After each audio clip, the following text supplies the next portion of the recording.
So what do I think about all the craziness, all the riots and all the craziness going on here in the United States?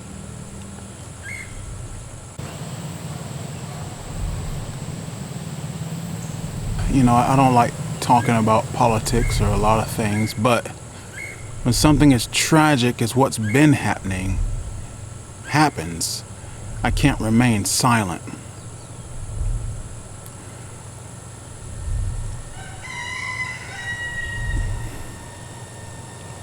A lot of bad decisions were made when people make decisions just knee-jerk reaction to something. That's not so. I decided I'm going to wait, let the emotion of everything pass, figure out essentially what I'm really thinking about it, and more importantly, what God thinks about it. Because what I think doesn't matter.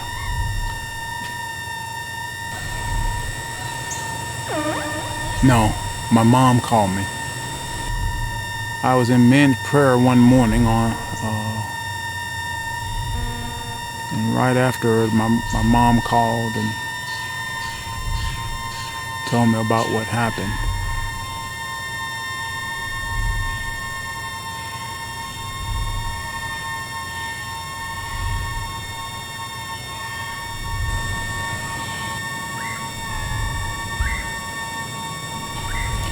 I grew up in Selma, Alabama. You know, I grew up in a relatively peaceful time there. Yeah, the same Selma as the movie. Edmund Pettus Bridge, the march, all that. My high school principal, Reverend Dr. Reese, Reverend Doctor, he was there at the marches, and he's there seen. If you see the one photo, I don't know where it is, but he's sitting on walking, the long, tall guy with the trench coat, walking right beside Dr. King on the Selma to Montgomery March, one of the famous shots.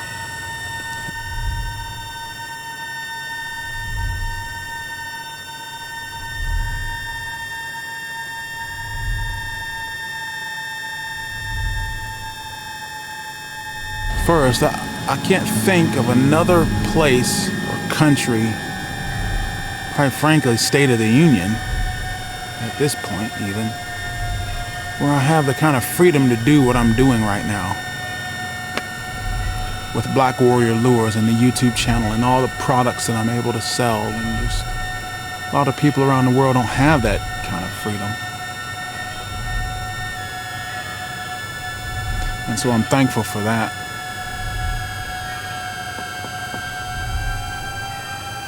The ideals of the United States have not met up with the history of the United States. Freedom and justice for all, and the guy who wrote it, Thomas Jefferson, had something like 600 slaves, and some people have some controversy of, oh, he was stuck, but no, he eventually sort of recanted on his abolitionism of the early 1770s. By the 1790s, he saw how his just keeping slaves made him more money, and he just... So we have a country whose history has enslaved at least 3 groups of people.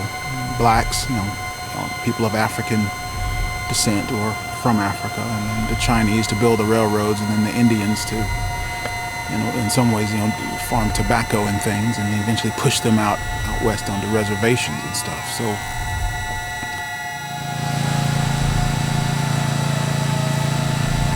does it mean those ideals are wrong? No. Does it mean those ideals are flawed? Possibly. But there's a bigger picture. God owns all the people. Why? Because he made us. If you made it, you own it. I made this video. It's mine.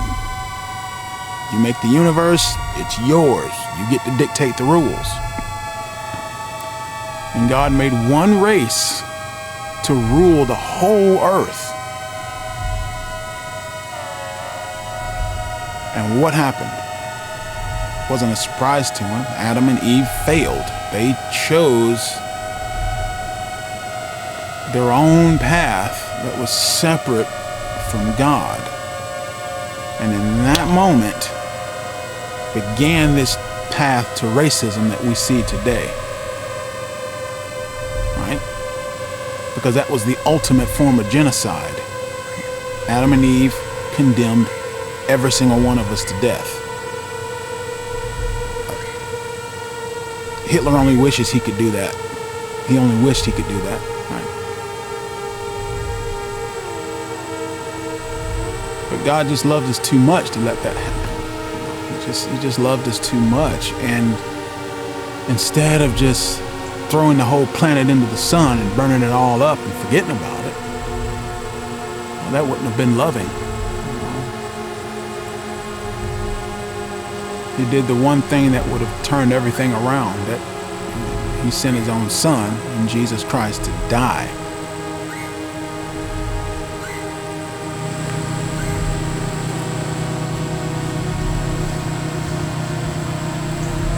The South is completely different.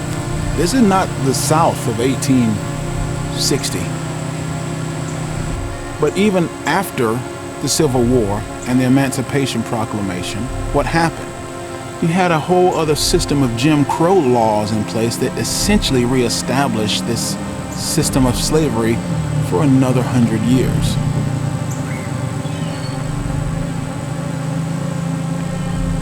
And then you have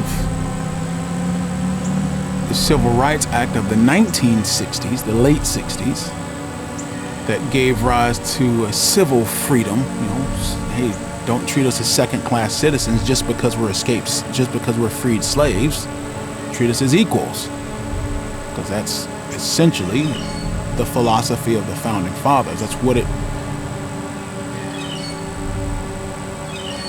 it really means. It's really about murder. And when you have a person of one race or culture or class murdering a person of another race, culture, or class, that just ignites a kind of powder cake that you see today. And that's unfortunate. So what's God going to do about it? Right? A lot of people want to blame God for everything, but he didn't cause all this. He set a perfect world, and he let people make their own decisions. You know how we talk about how much we love our freedoms? Sounds like God loves freedom as well. He loves freedom so much he let people make their own decision, knowing that they're going to make the decision that was going to lead to their own doom.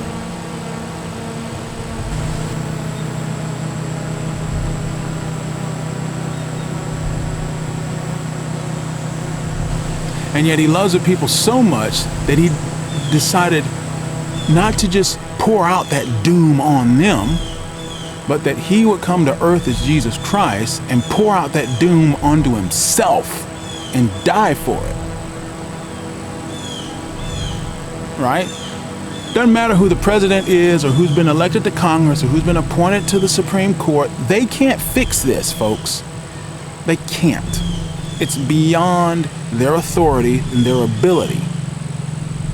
I hope that answers a question. I didn't intend for this to go on so long because, I don't really like talking. But I think